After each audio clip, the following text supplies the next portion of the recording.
Momen yang sangat indah, yang dimana kita tetap bisa bertemu dengan orang-orang yang kita cintai, saling menguatkan, saling menopang, dan saling bergandengan tangan sampai garis akhir dan melihat anugerah yang sudah Tuhan sediakan buat kita semua. Dan pada saat ini di grup prayer yang sedang kita lakukan, di mana kita sedang berkumpul bersama-sama, saya percaya ini akan menjadi satu fondasi yang kuat. Semuanya alami multiplikasi dan kita akan berbuah dengan berlipat kali ganda. Saudara menyaksikan sebuah video impartasi firman selama beberapa menit yang dimana video ini mengarahkan, menuntun tentang firman yang akan disampaikan. Tapi lebih daripada itu, saudara akan menceritakan seperti apa kata firman Tuhan. Nah sekarang pengalaman pribadi saudara bisa saksikan, ceritakan kepada rekan-rekan yang ada di sini. Karena saya percaya mujizat yang sudah dialami oleh rekan kita pasti juga akan dialami oleh orang-orang yang lain juga. Ingat, Tuhan bukanlah Tuhan yang pilih-pilih, tapi Dia bisa menyembuhkan kita semua, menguatkan kita semua, dan kita bisa alami kemuliaan yang luar biasa. Pada episode kali ini kita akan berbicara tentang interaksi yang menjadi berkat. Saudara lihat dalam kehidupan kita akan selalu berjumpa dengan berbagai macam orang.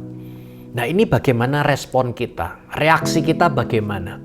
Kadang kita berjumpa dengan orang yang positif, setiap kata-katanya positif, sikapnya positif. Namun ada saatnya kita berjumpa dengan orang yang negatif. Ada kalanya kita berjumpa dengan orang yang kuat, berani, bangkit, percaya diri. Ada momen kita berjumpa dengan orang-orang yang lemah, tak berdaya, tak sanggup, perkataannya penuh dengan keluh kesah. Saudara lihat, ini selalu akan kita temukan dalam hidup ini, pasti terjadi. Nah sekarang bagaimana respon kita? Ketika kita mau berjumpa dengan orang-orang yang seperti ini saja, tidak bisa. Karena mungkin hari ini saudara berjumpa dengan orang negatif. Kita mau ketemu sama orang-orang yang kuat-kuat saja. Nah, ternyata rekan kita sendiri yang dekat dengan kita sedang lemah. Nah, bagaimana cara kita mengatasi itu? Karena saya percaya interaksi yang kita miliki di kapanpun dan dimanapun tetap kita bisa menjadi berkat dan berdampak dengan sempurna. Seperti yang terdapat dalam Roma pasal 1 ayat yang kelima berkata, tugas sebagai orang yang menerima anugerah adalah membawa segala bangsa taat dan percaya kepada nama Yesus Kristus. Ya, jadilah terang dimanapun Anda berada. Jadilah garam yang memberikan pengaruh dimanapun Anda berada. Itu bukan tergantung oleh karena kondisi dan keadaan kita. Tapi semuanya itu bisa ditentukan dan tergantung oleh karena apa? Roh Tuhan dalam kehidupan kita. Jikalau ada roh Tuhan dalam diri saudara, maka dimanapun Anda berada, Anda tetap bisa menjadi bintangnya Tuhan Yesus Kristus. 3 respon yang kita harus miliki ketika kita berjumpa dengan orang-orang yang kurang baik kondisinya. Yang pertama, bukan fokus kepada kesalahannya dia. Ya, saudara lihat, ketika kita ini di dalam Kristus, kita memiliki yang namanya Christ conscience, bukan sin conscience. Kita sadar akan apa yang sudah Tuhan kerjakan, bukan sadar akan dosa. Kita tidak lagi ingat akan dosa kita, karena sudah diampuni oleh Tuhan. Demikian pula kita sudah lagi tidak ingat akan dosa orang itu. Siapakah orang itu? Yang tadi itu, yang Anda ketemu sama dia itu. Bisa jadi rekan saudara, pasangan saudara, teman saudara. Kita tidak ingat sama sekali dengan kesalahan atau dosa yang dia pernah lakukan. Ya, kita bisa diberkat buat dia karena Anda melihat seperti Yesus melihat dia. Ciptaan baru, yang lama sudah berlalu, kesempatan yang baru dia bisa dapatkan. Labeli orang itu seperti Tuhan ngasih label pada dia. Nah, ketika saudara berjumpa dengan orang-orang yang kelihatannya sisi negatif, kemudian yang lemah, Kemudian yang tak berdaya, saudara jangan lihat seperti manusia ngelihat, tetapi lihatlah seperti Kristus ngelihat dia. Silakan sharing siapa orang itu dan bagaimana Anda bisa menjadi berkat buat orang itu. Karena Yesus ada dalam kehidupan kita. Setelah ini saudara bisa ceritakan di dalam kelompok ini, grup prayer ini, tentang pengalaman pribadi apa yang pernah saudara miliki dalam Kristus Yesus. Yang kedua adalah bukan menjauhkan diri dari orang itu. Sangat mudah sekali kalau kita langsung menarik diri dan pergi.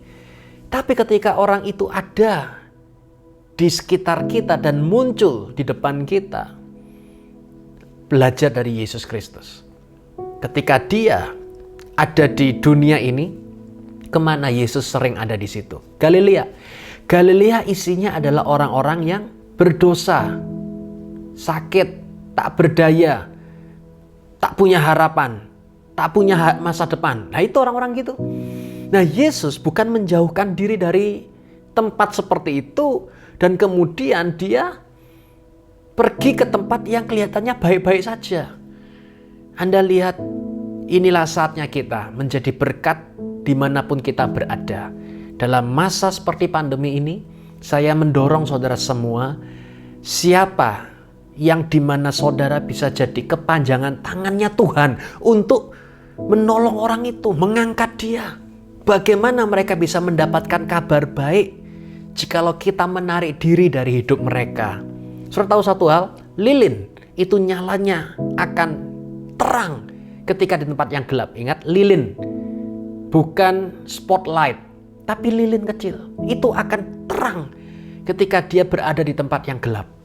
Kita ketika berada dalam kehidupan orang-orang yang seperti itu, di dalam Kristus kita bisa menjadi terang dan memberikan dampak yang sempurna buat mereka semua. Coba sharing setelah ini ya. Pengalaman pribadi apa yang saudara sudah alami. Siapa orang itu yang Anda telah tolong sepanjang 5 bulan kemarin ini. Anda jadi berkat buat orang itu dan sukacita seperti apa yang saudara dapatkan dalam Kristus Yesus. Silakan sharing. Saya percaya ini akan menjadi kesaksian yang dahsyat. Yang ketiga, bukan menceritakan keburukan orang itu. Di dalam Kristus, kita adalah ciptaan yang baru. Berarti mulut kita pun juga baru. Kita mulai mengucapkan firman yang dapat membentuk orang itu. Sehingga orang itu bisa memiliki hidup yang lebih baik. Saudara lihat, disinilah saatnya kita menjadi beda. Sedangkan orang dunia yang lainnya sedang mencela dan saling mencela. Namun kita di sini, ketika kita berinteraksi dengan siapapun, kita akan selalu mengucapkan yang positif. Kita akan selalu mengucapkan firman. Dan firman tidak akan kembali dengan sia-sia, tapi firman itu akan tertanam, bertumbuh, dan memberikan dampak yang sempurna. Ketahuilah satu hal, tidak ada manusia yang sempurna. Bahkan mungkin saat ini dia kelihatan sempurna, tetapi ada satu momen di mana dia tidak akan sempurna. Karena manusia yang sempurna cuma satu, Yesus Kristus. Oleh sebab itu, saya tidak sempurna. Kenapa saya harus bicarakan orang itu yang tidak sempurna? Saya tidak sempurna, namun disempurnakan dalam Kristus. Sehingga saya punya hidup yang baik. Orang itu pun tidak sempurna. Saya akan bawa orang itu untuk disempurnakan oleh Kristus. Dan dia akan punya hidup yang baik seperti yang saya miliki dalam anugerah Yesus. Seperti yang terdapat di dalam Roma pasal 12 ayat yang ke-16, sehati sepikirlah seorang terhadap yang lain, jangan berpikir terlalu tinggi, namun jadilah sama dengan mereka yang sederhana. Jangan menganggap diri bijak menurut ukuranmu sendiri. Lihat, berarti kita ini sama manusia, tak berdaya, tak bisa jikalau tanpa satu pribadi, Yesus Kristus. Nah, saudara yang dicintai oleh Yesus, demikianlah firman singkat ini. Namun yang lebih penting sekarang adalah poin 1, 2, 3 itu di-sharingkan. Pengalaman pribadi apa? Saling cerita satu yang lain. Nah, para leader di sini akan memandu saudara dan kemudian kita akan berdoa bersama-sama. Saya percaya melalui momen seperti ini semua akan dikuatkan, semuanya akan dibangkitkan sehingga Tidak ada satupun yang tertinggal untuk menerima kemenangan yang gilang gemilang dalam Yesus Kristus. Yeshua HaMashiach, bless you.